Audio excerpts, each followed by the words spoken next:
futuristic, strategic, individualization, activator, and maximizer.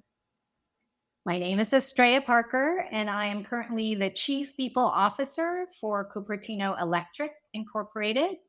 The biggest aha for my top five strengths is it's one of those moments where you feel like not only are you feeling seen, but you also see yourself and begin to understand this is why I love certain things so much. This is why I get in the flow when. And it's actually really why I enjoy this position. I'm Darren Verasami, I'm Brandon Miller, and this is the Strengths Whisperer. the show empowering leaders to create, build, and sustain great places to work. On this episode, we have Estrella Parker, the Chief People Officer at Cupertino Electric. Welcome to the show, Estrella. Hi, it's a pleasure to be here.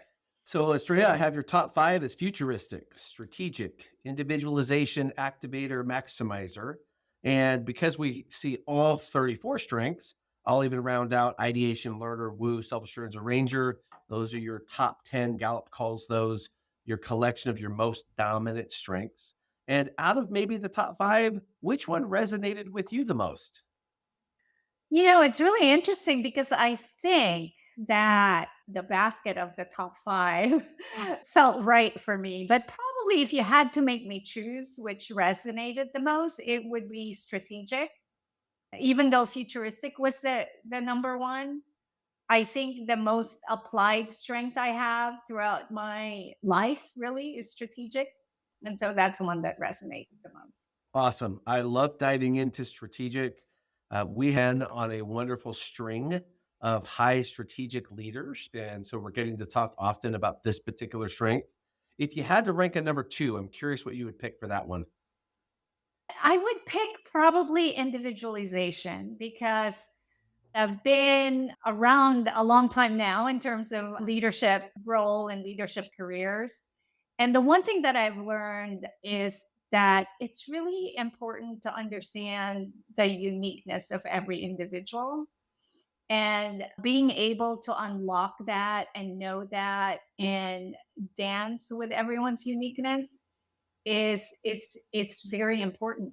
It's a key to creating a vibrant kind of work environment, a vibrant interaction between leaders and the people they work with. I love the combination of those two strengths. The intuition that's connected to strategic is often something that when people hear it or see it on their list, they jump to the idea that they are strategic as the dictionary defines the ability to build a strategy and think high level and plan with contingencies. And a deeper dive into the strength reveals that it's actually more nuanced than that. It actually reveals a level of intuition and thoughtfulness and a speed to react, a speed to change, a speed to move. So a great question I love to ask high strategics. So Estrella, if you were presented with a challenge and someone says to you, Estrella, it just can't be done. How does that land for you? It's interesting because I've heard that many, many, many times like, in my career and my life. And I know now that my initial reaction is actually to be challenged to find a way. And especially if what you're aspiring to do is really important and game changing and impactful. So I've always felt that it was important, first of all, to try, that even if you tried and didn't succeed, you would still advance. So that is typically how I react. And yet, there were moments where I really got to understand that it's just not possible. But if I were presented with something, I would need to unpack it first. And knowing that the way I'm unpacking is to understand how I could move forward. I think what's fascinating, Estrella, in just hearing that and just knowing a little bit of your backstory, you started off in computer science, right? And over the course of time, being in a very technical field like that, it's moved you very much in the direction of solving problems, but it's taking you right back to the people side. So when you shared that you're number two, with strategic was probably individualization, that this fascinating intuitiveness that Brandon talked about and that you've shared that comes from strategic, coupled with this powerhouse of individualization, being able to see people, what makes them tick, what drives them, and how that goes together. It becomes a really fascinating framework for actually solving problems and moving organizations forward with a foundation in your own training of a technical framework. Is that fair to say that that's been part of your journey and that that's how the dots have connected? Yeah, I think part of why I started in the technical field was exactly because of the strengths around futuristic and strategic. When I got into the world of computers and technology, I understood that that was where the future was going to be. And so I was interested in learning about that and studying that. And it's funny how things evolve. I didn't choose to be in human resources, I didn't choose to be in human capital management. My career evolved here because people saw Mm. that. My mentors saw it. People I worked with saw that. And somehow I just gravitated to be invited into responsibilities and roles that had more and more draw into this side of the work. And it probably is because of that. I do feel like I lean in a lot on being strategic and thinking through what needs to be done. But we all know that many great things are done not by one person, but by a team, by a community, by an organization. And so the work of understanding people and helping people align and come together to achieve things is important. And I think I've just gravitated to that. I don't know if it's a strength or an interest. Maybe it's a combination of both. I was very interested in that. I was very interested in achieving things and moving ahead in the future. And so I got very interested in people. People are the future, right? They're the lifeblood of many organizations. Technology is such a critical piece of that puzzle, but how we manage, how we grow our people, becoming that truly people first leader that you've evolved into is at the core of our future, of where we're headed. So, no, thanks for sharing that. Well, even if you think about technology, it's like, why do we have technology? It is for people and societies, right? And so some people may say, what's chicken and the Mm. egg? But to me, the chicken is really people. One of the gifts associated with individualization is that ability to spot and see strengths in others, to see what it is that makes them unique, and to attempt to position them to really thrive in a role, to be aligned with a purpose. And something you mentioned about your strengths, you said you started to learn what you loved and where you got into flow. And I'm curious, with that particular strength of individualization, how that connects now to being a people officer and training others who lead people to think about, how do we position our organization? How do we position people to be in roles that really fit who they are and where they're going to do their best? I think it's generally a mindset. To be honest with you, the first time I heard about strength finders years and years ago, I really loved it because I love that concept. And maybe it ties to my own strength around strategic and being a maximizer, Mhm. because those two concepts align very well with strength finding. And so how I've leveraged, my understanding of it and my knowledge of it is really applying that kind of tone Mm. in a lot of our people processes. I believe in appreciating and investing more in what's good and what's positive, and letting that be the draw to improving the areas that need to be improved. For instance, as an example, one of the things that we normally do and look at in the world of human capital management are employee surveys, satisfaction surveys, engagement surveys, and that kind of thing. We usually get results right? Like, and managers, being critical thinkers, always gravitate to the things that have to be improved.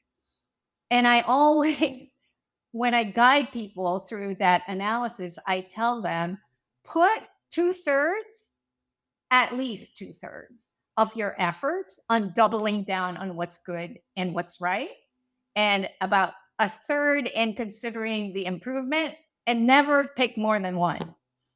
So I would apply the same thing to people. It's kind of like, hey, double down on what you're good at. Find the places that you can show it off. Find the places that you can continue to nurture that strength of yours.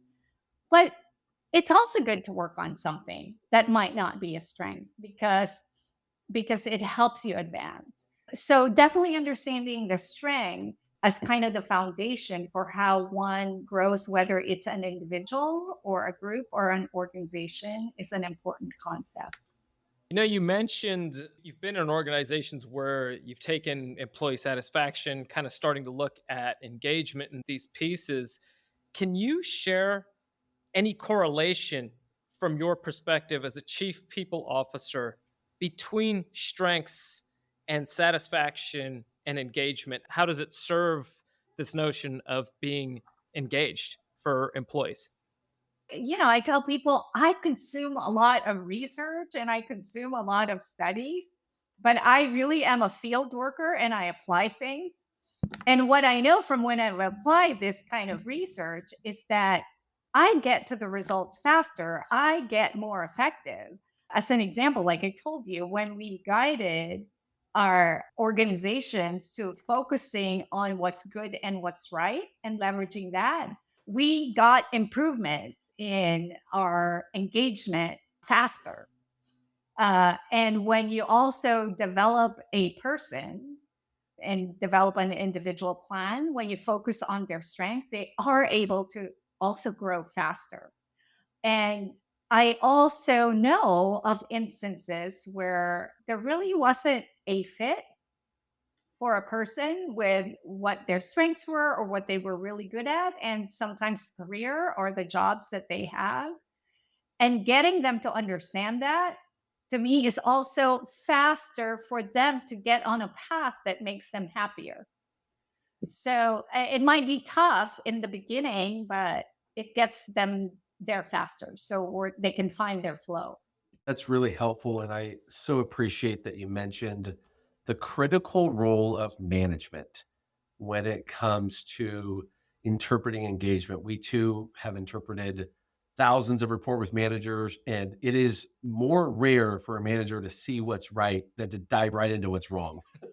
The gentle nudging toward, okay, but if we do that, then you're just going to constantly feel like you're digging a hole back in. Because if we look at what you're doing well, and I love how you said double down on where you have success, because that's probably the best part of your manager job, because that's where you said that, we echo that term flow. That's where you're in your zone. And it's very rare to find a manager that's aces all across the board. Very rare that a person's going to hit all points. So that's critical. But the second piece I really appreciate that you brought out, and sometimes in the strengths movement, this gets a poor grade. And what it is this idea that we ignore the things that get in the way. And I think we both agree you can't do that because sometimes that third that's in the way really is in the way. It really needs to be propped up. What example we deal with, we do a work in the public sector and we meet managers who really struggle with giving recognition, appreciating, showing that gratitude and encouragement. And we let them know it's okay that we acknowledge that that's not a natural for you, but we can't leave it. We got to find a way to prop that up. We got to do something that helps you to at least become competent, because that's a gap we can't leave. And I imagine in your world, there's probably that reality that you're helping them double down on where they're strong, but then you're creating plans to help them shore up where it's critical work, things that they can't let go. Yeah, absolutely. And sometimes I would frame it as, yeah, you have to work on some of these things that are obvious that need to be improved. But the thing that you have to mind is whatever you come up with, it can't lower the areas that you're good at. Mm, It's also like trying to balance your attention because you may work so hard on that thing that you have to improve that you lose sight of the things that is already working for you. And so you kind of have to figure out, okay, I have to work on this, but I can't let go of this. And in fact, in order for that not to be affected, you should double yeah. down. The other thing about that is that, again, this gets to some of my maximizer. I love that you keep calling it out. You're talking to two number one maximizers, Yep. and we're both like, say it again, say it again. So, well, 1 ounce of investment in your strength will result in much more than 10 ounces of investment in an area that is difficult for you. So, if you only had 20 ounces of effort or whatever to invest, how do you optimize that and maximize that? So, put more and or balance it so that you're not letting go of the strength aspect. You know, in light of what you just said, Astray, I just really want to repeat that for the listeners and break that down. Our muscles can atrophy. That's really what it comes down to. And the areas where we're strong, and this is a common trend in many organizations. This might sound familiar to some of you as listeners here, where organizations have gotten really good at something, doing something. They jump on to the next thing and they let go of what's done that's driven them and actually became a catalyst as a driver.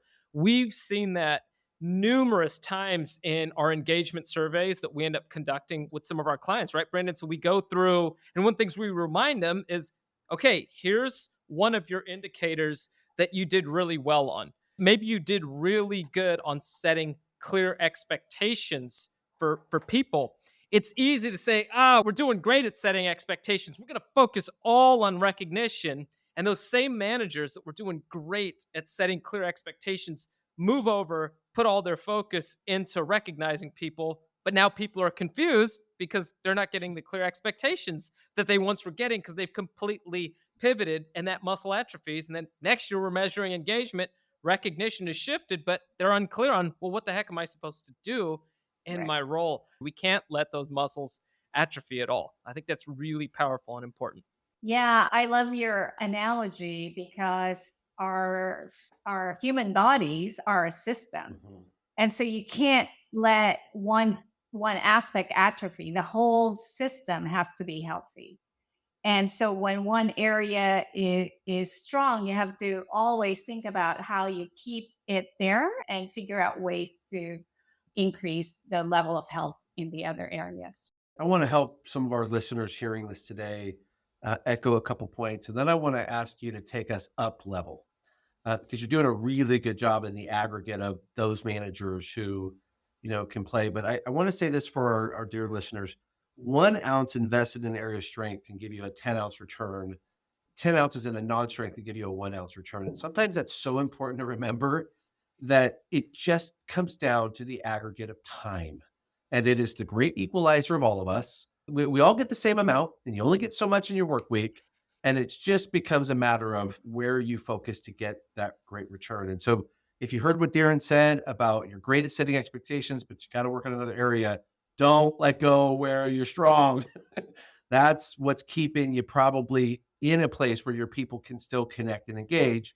Devote some resources to tools, resources, reminders, use tech, use places, but don't get caught there. And so, Estrella, I want to ask this from the chief people level. When we talked, you gave some kind of head count, but Cupertino has a macro population. We're not talking a company with 100 folks. We're talking 4,000 people. You probably have a pretty large contingent of middle managers, and then your up directors, leaders, however that's all described. How do you keep the message on repeat? Yeah, well, I was pretty lucky and happening on this organization because they are making my job easy. I would say that it really started with the founders. The founders at Cupertino Electric started by building a people first organization. So I didn't really have the chance to meet the original founder. He unfortunately had just passed away as I started in the organization. So, first and foremost, it's an organization that has started with a core set of values on people. And so it's just people talk about it and they still talk about the stories of Gene Revisa when he's like walking people around and mentoring leaders, how he talks about what business are we in? And if they answer, we're in the electrical construction business, he goes, no, that just happens to be what we do. We are in the people business. And so it's very ingrained in our organization, which is a great platform for me to help the organization. Because really, my challenge right now in the organization, if they have grown, and especially in the last 10 years, is when they had that high growth curve. And so, my challenge in this organization right now is more like creating systemic solutions to make sure that that strength continues to exist and prevail. And so to answer your question, it's basically already like culturally a bias in the organization. And my job right now is to develop kind of the processes and the systems and the programs that sustain it or enable it for a large organization. Because many of our current systems are still built from when they were smaller. And so it's really about how do we think about that as we recruit, as we onboard, as we train managers, what it means to be a Cupertino Electric manager. We are talking right now, as an example, the skills for being a manager is kind of generic. Every organization will want the same kinds of competencies and skills.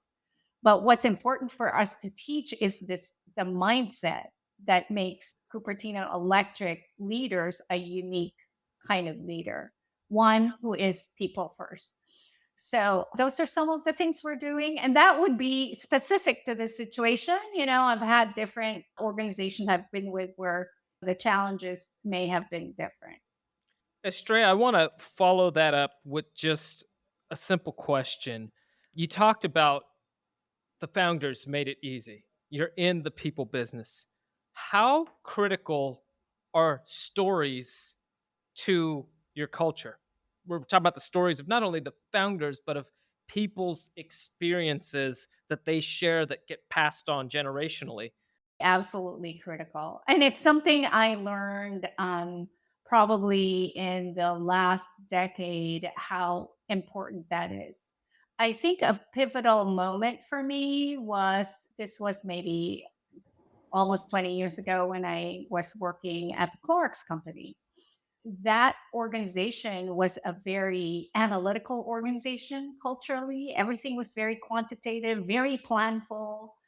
Yet when we looked at our engagement data, we found that people were actually profile wise likely to get more engaged if you drew on what we call not the rational levers, but the ones that are more around the humanistic side, the recognition that it's not about the pay, it's not this.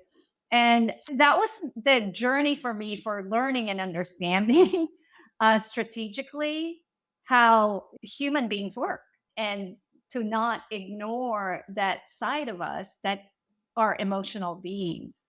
And stories are a way to connect to people's emotions.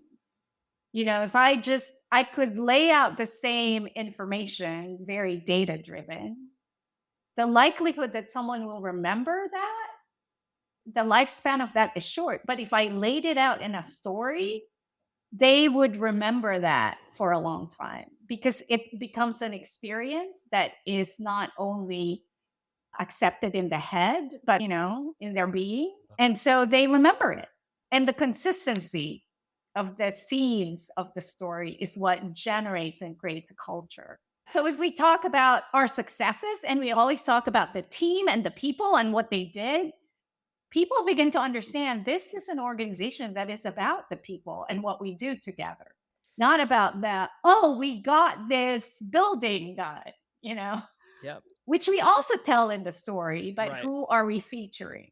That's right. It's the people, and there's a lot of data for our listeners that are data driven and that want some backing to that, that actually validate everything that Estrella just said, that stories and our ability to actually connect and remember are tied very deeply into our that emotional connection that keeps that momentum going forward. So there's a treasure trove of information out there. I'm reminded of Jim Quick's work, who has done a lot of work on brain research and whatnot. And that is actually how he gets people to trains the brain to remember words, connections with different things. Is he will say, if he gives you a block of words, here's how you remember it. And he creates a story and then he remembers all these key words. And it's that simple. Mhm. That's on a very micro level, but it's in our core being of how we are, who we are, and how we show up. So it completely ripples through culture.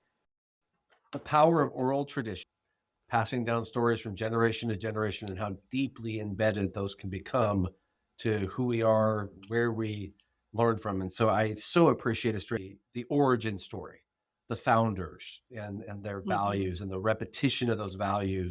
You could not have said that better for our listeners today to understand whether your organization is macro, you have thousands of employees, or you're leading a team of 10, or you're leading a team of two. How you engage people around values and share the stories of what matters most. We remember what we hear the most. Repetition is always going to equal significance.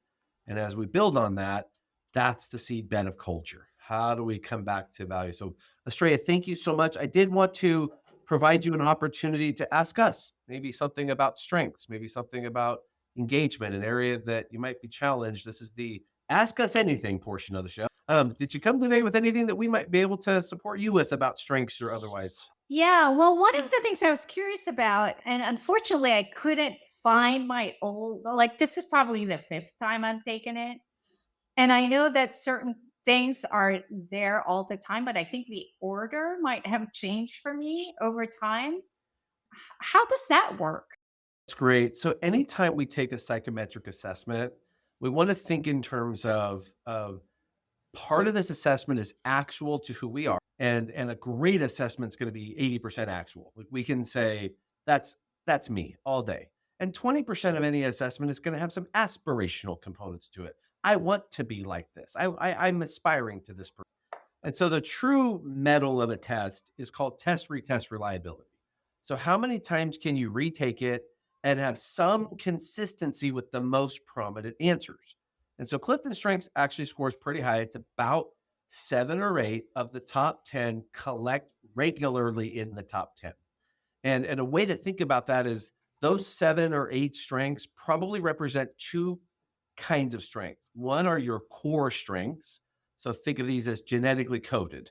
You didn't get a say. That person, and denying that person actually creates dissonance. So it's helpful. You said it right at the front end of your intro about finding why you love certain things, why these things get you in flow. And that's the core strength discovery.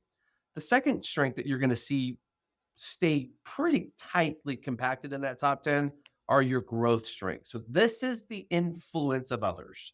This is environmental influences, realities of trauma that affect who we are, or opportunities, successes, different pathways. And so if 7 or 8 collect, those are the ones that you probably could address. And sometimes we're asked, should I retake the assessment? And I like to answer, absolutely. This is anytime you do a psychometric assessment, it's an X-ray in time. It's that moment where you live, which strengths are the most resonant, and it gives you a really good insight into, okay, I see some consistency in my outcomes. But I will give you this caveat. Many of the strengths will move around a lot because those quote unquote strengths could be better described as learned behaviors. In learned behaviors, if I take you back to your university days, it was like Mhm. you had to learn math. You had to do the course. No matter what, you had to get through it. So in that season, you were locked in on math, and I got to know math. But for some of us, when the course was over, we were done. We're like, you can keep calculus for the rest of my life. If I never touch it, I'm happy. Those strengths that would associate could come way up to the top, and in another assessment, whoop, drop way back to the bottom because they're needed in time. And so that's a helpful way that some have learned to understand and unpack the test retest. Right, right. Like I think individualization may have come up for me up the ranks over probably the last decade. I don't remember it being in my first five before, but it's something, as we talked about, I focus on and see value in. The good news about growth strengths can happen our entire life. Our entire life, we can focus on something. This is the great news of research on brain plasticity. We used to think 30 years old, you're all done. That's the term, set in your ways. Like you're probably not going to change much.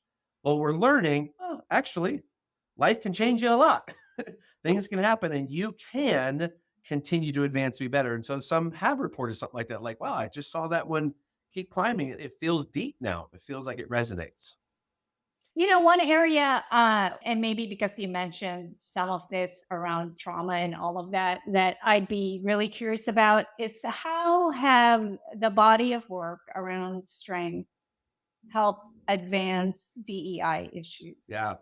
I'll tell you what, Gallup has put significant effort around the reality of our core personality, our core talent as this assessment measures. So the areas of longing and belonging and where we find our draw to how we behave and think as such a differentiator into human experience. We're so unique. And then lifting from that outside of the core of our personality into then our experiences and our backgrounds and who we are. There's a lot of work now beginning to understand of how you can connect a movement and organization where we're very respectful of differences and a deep core we all align with. We all have talents. We all share, and then building up from that too, with this respect, with this appreciation of differences. Let's keep elevating this conversation to the other apparent differences we all share. I think it's important because the way the instrument is done, I think all of the strengths are very much neutral, right? Neutral to race and all of that. But society puts values or valuation into certain things, like certain strengths are more important than others and this and that. And I think that I'm just curious about that and whether there's additional ways that that can be truly made pure in terms of looking at everyone's specific set of strengths as strengths. Yeah, That's the individualization in me yeah, talking. you are not wrong, and I will tell you, here's a shared strength that is often highly prized: achiever. The most common strength in the world. 1/3 of people who take this assessment have achievers show up top five. So it's a prized strength. That most people are very happy when an achiever shows up on the scene because they have a lot of endurance. They work hard to get things done. And then one might find, oh my, achievers number 34 out of 34. So am now I lesser than my colleagues? Absolutely not. You still get things done. You still accomplish tasks. You'll have a different way you're going to go about that. And that's an advantage to us because maybe you're bringing empathy to our team. And we need to think about each other because otherwise we might work ourselves to death without anybody pausing long enough to go, Estrella, how are you today? How are you Right. feeling about what's happening? So that this we call these strengths biases, and like every other bias in Hmm. life, strengths biases are as real as all other types of cultural biases that we could pull out in the reality of people. And so this is a great point where I'm going to be happy to share some resources on this topic because Gallup has done a large body of work in the last 3 years of the connection with DEI and strengths and strongly embedded works around this that really stick because it's starting at base levels that we each have experiences and then we move up to where we don't each have experience. We have uniqueness as your individualization will see, right? With such variance in some of our other areas where we want to have diversity, equity, inclusion conversations. Estrella, if people wanted to get in touch with you or learn more about what you're up to, what your organization is doing, you've hit on such great points today that some might want to just ask, hey, share with me what's going on. Where will they find you and how best way to connect? I think the best way to do that is via LinkedIn. So I'm at Estrella Parker. Fantastic. And we will have that information in the show notes. For our listeners out there, are you ready to discover your strengths to accelerate into life like Estrella has? We believe in this path so much, we are offering our listeners the opportunity to discover their top 5 Clifton strengths. Email us at Brandon at 34strong.com. And that's Brandon, Brandon, at the number 34strong.com. Include in the subject line top 5 to request your StrengthsFinder code. We want to thank you for joining us on this episode of the Strengths Whisper. What's something that you took away from the conversation with Estrella? Share it with us. We'd love to know. Just email us at Brandon at 34strong.com. And remember, you can also request your top 5 strengths code there. Just include in that subject line, top 5.